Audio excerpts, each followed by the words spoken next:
through a crash course in gathering medical information. Your safety can depend on gathering the right knowledge.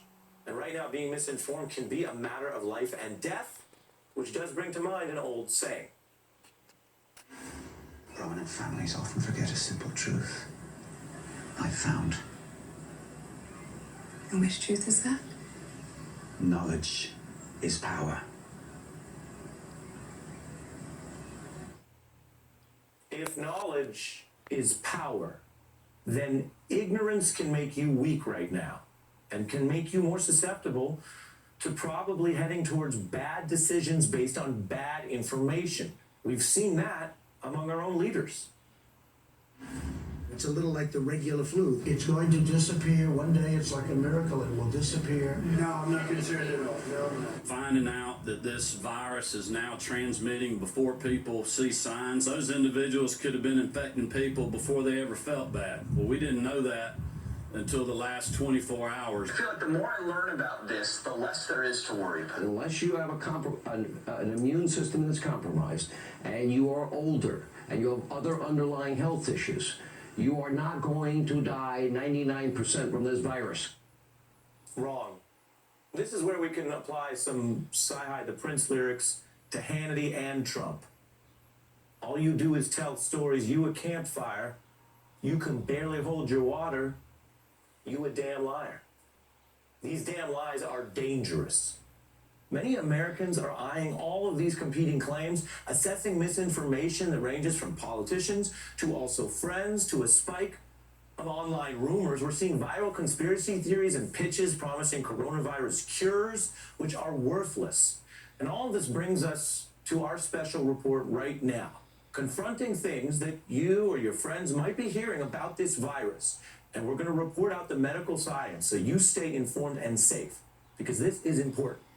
Consider this tonight, if you will, a kind of informational inoculation to prevent the spread of wrong and dangerous misinformation. Take a YouTube video that netted hundreds of thousands of views before it was taken down because it was false information, falsely suggesting that simple hot air could kill this virus. Coronavirus is easily killed in less than 15 minutes at just 56 degrees Celsius or 133 degrees Fahrenheit. The common, widely available handheld blow dryer used for drying hair contains a heating element and a fan that instantly deliver forced hot air temperatures that will kill coronavirus even faster. That false claim is spread in so many ways that the World Health Organization has spoken out about it, advising that blow drying your sinuses or any type of dryer is not a valid way to combat the virus. The WHO goes on to say that exposing yourself to warm temperatures or living in a warmer climate does not also kill or prevent the virus, and that you need to know that.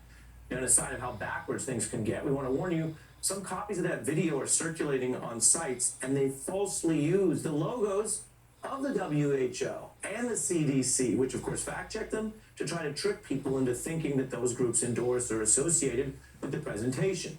And then there's some folklore with ancient roots. We've all heard about combating vampires with garlic, and there are many tips online about garlic as a homeopathic remedy with various health benefits, potentially helping reduce the risk of heart disease, for example, or boosting your immune system. And that's fine as far as it goes. But around the world, there have now been these viral rumors that you could use garlic as a kind of virus vaccine. A false Facebook post earlier this year claiming that chopped garlic with boiling water could cure coronavirus overnight. Of course, this is false. Again, the WHO found enough confusion about it that they published guidance stressing there's no evidence of that as a method of remedy.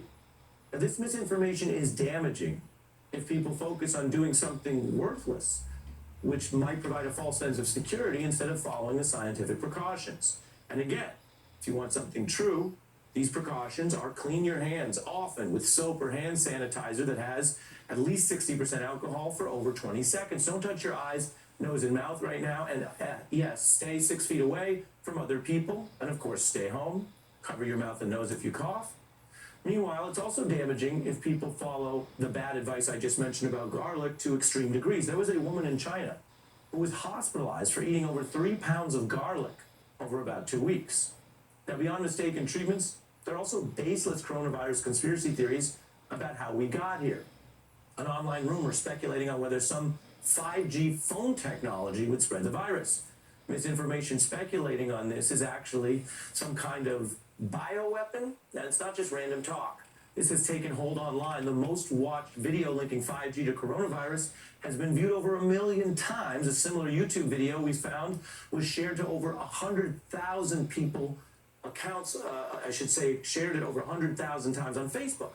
And there are celebrities with larger followings that contributed to that spread. One sharing the video to 2 million followers, touting innuendo from a doctor on disciplinary probation.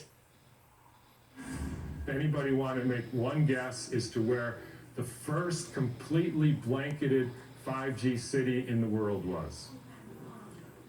Exactly. Nope. Those claims aren't backed by evidence. The point about China was actually South Korea that was first to widely use 5G, but more broadly and more importantly, researchers have not found that there is this kind of damage from mobile phone use networks. But the conspiracy has gotten so far, the health expert that so many Americans turn to most, Dr. Fauci, was asked about it and he knocked it down. Now, I know you deal with professional documents, real research, real numbers, and science. Have you come across this hoax about this flu, the coronavirus is actually caused by 5G antennas? No, I haven't, thank goodness. As you guys know better than anybody, social media can really be advantageous for the spread of important information, but it certainly could be damaging for the spread of a lot of garbage. And that's an important context here. Dr. Fauci has been doing a wide range of interviews partly for that point, including beyond the traditional news. He's been going online, he's been going on social media, because he understands, and he's been teaching us all, that getting the facts out is part of how we stem the actual spread of this virus. Then beyond conspiracy theories or online viral videos, accuracy today also requires that we note something unfortunate.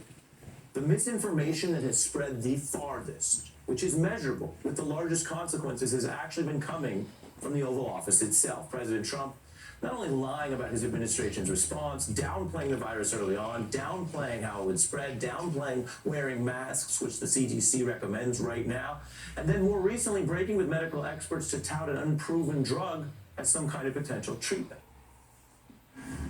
Now, a drug called chloroquine, and some people would add to it hydroxychloroquine. Now, this is a common malaria drug, so we know that if things don't go as planned, it's not going to kill anybody. We hear good things. Let's see. Maybe it works and maybe it doesn't. I feel good about it. It's very effective. It works. What the hell do you have to lose? Okay? Doctors say you have a lot to lose by experimenting with unproven drugs. The FDA has started fast-tracking the distribution of this one for 6 patients, but the CDC emphasizes there are no FDA-approved drugs to prevent or treat this virus right now. Doctors on the front lines also emphasizing Donald Trump's approach there was flat wrong. They emphasize, again, patients may lose their health or life here because the drug's side effects, especially when misused, can include cardiac arrest. One man in Arizona dying after mistakenly taking a different toxic form of that drug. His widow now says they were listening to Donald Trump on television and tried using that parasite treatment for fish, which had its similar ingredient. And even after that death, in the very same week, Fox News promoted the same medication over 100 times, which adds to a series of questionable accounts there about this pandemic.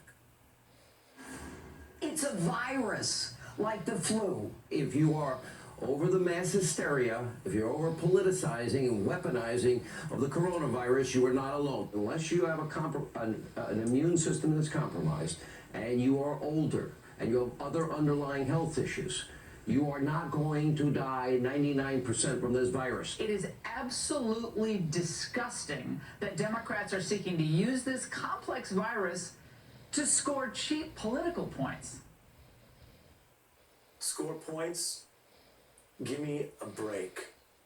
The people treating this deadly pandemic like a game are the ones you just saw, projecting their own, quote, disgusting problems on others, shouting down doctors with their own agenda. And let's be clear, in the case of some on Fox News, some of their coverage here it risks hurting their own audience. Remember how we began tonight. Ignorance makes you weak and vulnerable with a threat like this. And there's surveys on this showing a majority of people who get information from Fox still think the virus threat is overblown. They're more likely to downplay it even compared to other Republicans. If you don't get your information from Fox News or online conspiracy theories, you're less likely to think it's overblown because it's not overblown. This is a pandemic wiping out lives everywhere it goes, wiping out more lives in this country than any other on that map behind us here. This has frozen life as we know it. It's tanked the economy because the alternative would be even worse, a higher death toll that would also still be tanking the economy. But let's be clear, for Fox viewers, it's especially perilous. The median age there is 67, that mostly older audience, especially vulnerable if they contract this virus. And as we just showed you, they've been told to basically downplay it. Now, those are specific examples. But what if you hear some news story or theory or cure-all and you're not sure what to think, which is understandable? This is where the scientific method and the journalistic method are similar. I'll tell you basically first, check the source. Are you looking at a scientific organization like the CDC or a journalistic outlet like the New York Times? Then you might be better off. But second, are you sure you know what you're looking at?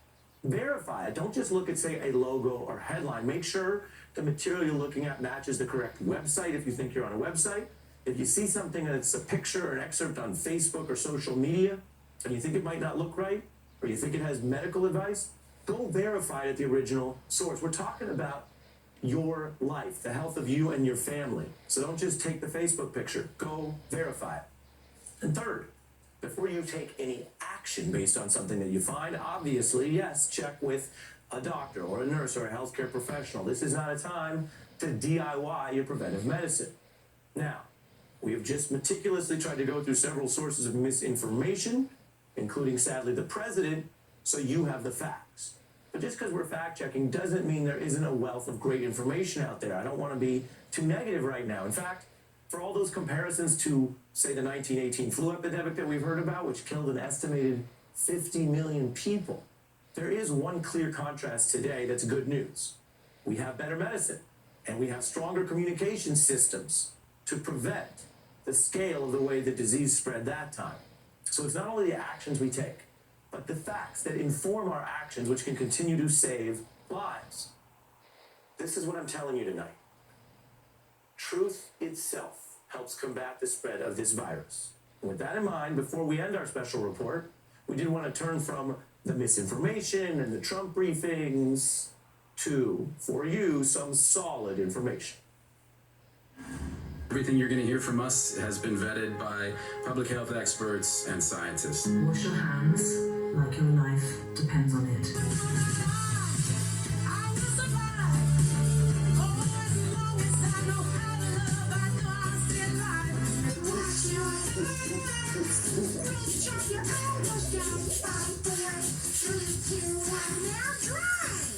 Stay home and don't see anyone. We're going through a period of time now where we've got to, as a country, pull together.